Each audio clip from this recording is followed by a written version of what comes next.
Bro చెప్పండి bro, అఖండ మీద expectations. భయ్యా అఖండ పైన ఎక్స్పెక్టేషన్ నేను చెప్తున్నా భయ్యా, ఇంకా ఉంటుంది భయ్యా.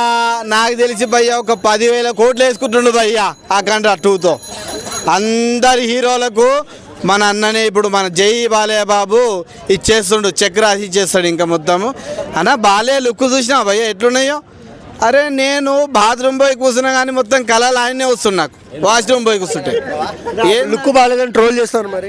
అన్న లుక్ ఎందుకు బాగాలేదన్న, బాలయ్య ఇప్పుడు 60 ఏళ్ళ ఏజ్లో కూడా చిన్న పిల్లాడిలా తయారైందంటే అది ఓన్లీ మన బాలయ్య బాబుకే సహజం. గుర్తుపెట్టుకో, ఎంత స్టమినా ఉన్నా నువ్వు జరిసేపు అలసిపోతావు వాకింగ్ చేసే, అదే మన బాలయ్య.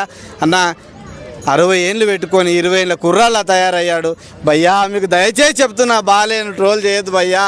చాలా కష్టపడి సినిమాలు తీస్తుండు మన కోసం. హిమాలయ ఎక్కడెక్కడో, హిమాచల్ ప్రదేశ్ ఎక్కడెక్కడో ఆయన ఫ్యామిలీని వదిలేసి వెళ్తుండు భయ్యా.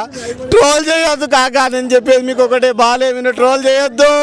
అఖండ 2 వస్తుంది, అందరం థియేటర్లో కలుసుకుందాము. ఊపు ఊపు ఊపేస్తాడు. మీరు బాలయ్య తరఫున నేను మీ అందరికి మెన్షన్ కూడా నేను దాపుతా, అర్ధ ఎకరం పొలం అమ్మి దాపుతా. బాలయ్య ఫ్యాన్గా చెప్తున్నాను నేను.